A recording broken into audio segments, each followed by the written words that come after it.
This message comes from NPR sponsor Progressive and its Name Your Price tool. Say how much you want to pay for car insurance, and they'll show coverage options within your budget. Visit Progressive.com. Progressive Casualty Insurance Company and Affiliates. Price and coverage match limited by state law.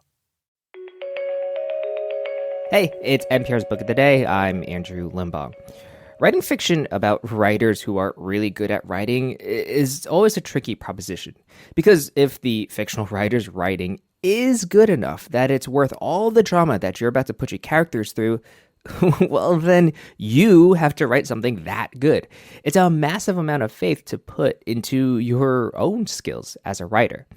This is something our guest today gets into. Anne Enright is the author of the new book, The Wren, about the fallout that comes from having a great artist/awful man in the family. And she tells NPR's Scott Simon that she actually had an easy time getting into the skin of that type of guy because she knows those types of guys.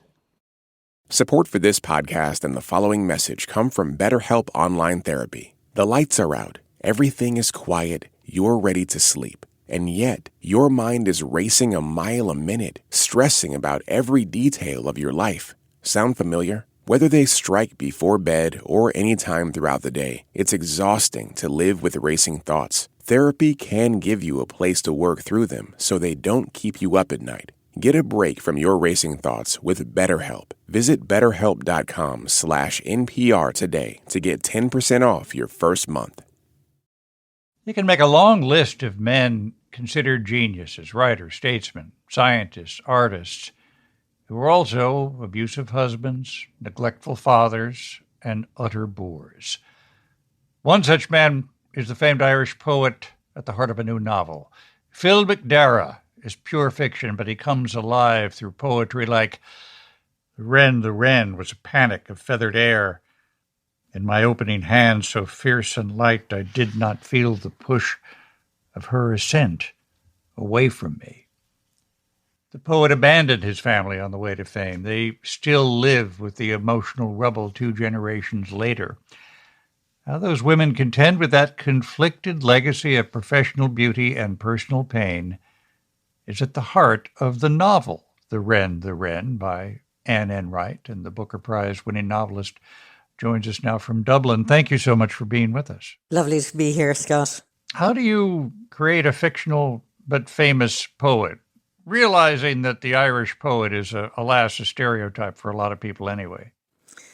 Well, there's always some truth in a cliche, and in this instance, there's much beauty and honour in the Irish poetic tradition, so it was extremely cheeky of me to go there at all.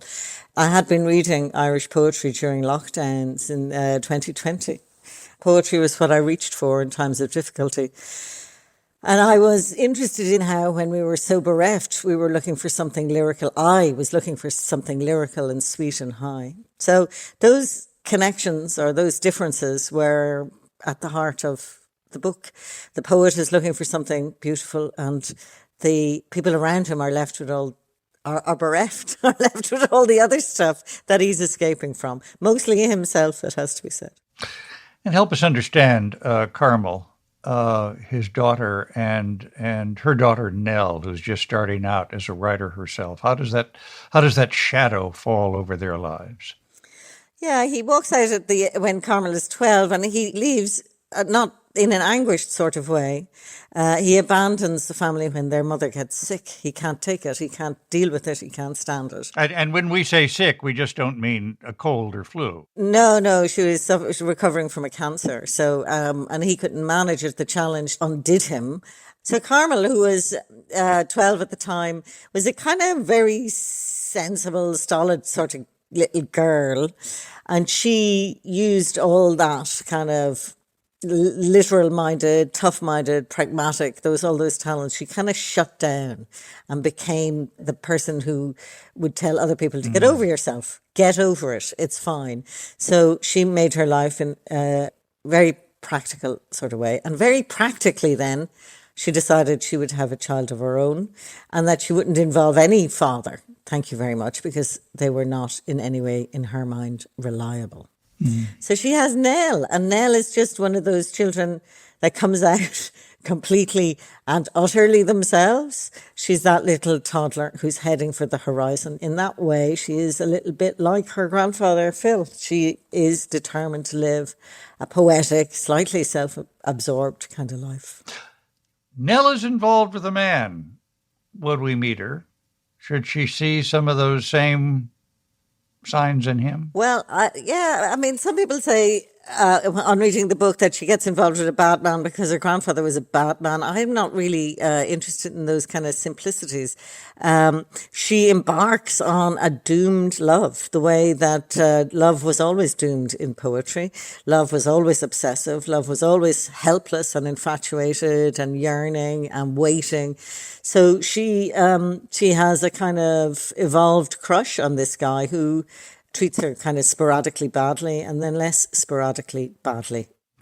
May I ask you to read one of Phil McDaragh's poems? Yeah, I'm going to read a poem that Phil wrote for his wife when they were courting, because his poetry, as far as he was concerned, was his gift for her. Mm-hmm. It's called On Killiney Hill. For Terry.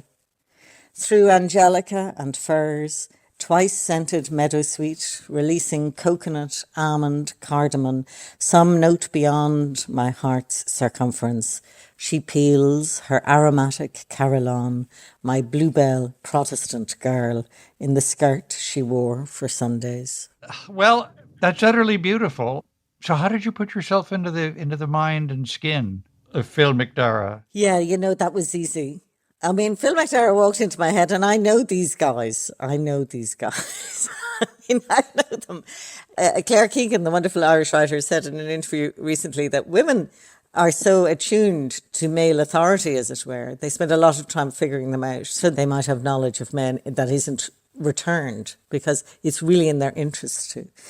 Yeah, I knew Phil. I knew his self-serving self-pity, as well as that feeling of reach and inspiration and freedom. I knew all of that. But to make him as a poet, that took a lot of work. Well, but let me put this very practically. This is a character of your creation. Did you ever say, I'm not going to have him write a line that good. He doesn't deserve it. It was really important that the lines be good enough. I mean, I don't have a huge confidence in my talent as a fake poet. Or as a real poet. The craft of poetry is, of course, a lifelong endeavour. But the poems had to stand. This was the great work for me, to make us understand how people would fall for it, or like it, or how those words might endure, and how they might endure separate to the man who made them. There's a moment in the book of particular clarity in which nature is seen for just being nature, not necessarily as a writing prompt for a poet. How was that for you? Yeah, I think all poets and all writers come to that moment at some stage where you realise that the world exists independent of your descriptions of it. And one of the key texts behind the book for me is Adam's naming of the beasts. William Blake did a painting of it. And that line in Genesis where God puts Adam in charge of all the animals in the world. That being in charge is also starts with naming, which is an act of possession, and also can be an act of entitlement and destruction. We don't own the world. And the first way we try to own the world is by naming it. So that renunciation of language is part of a number of writers' practice. And it's a very sweet moment for me. And it's one of great clarity. Anne Enright's new novel, The Wren. Thank you so much for being with us. Thank you.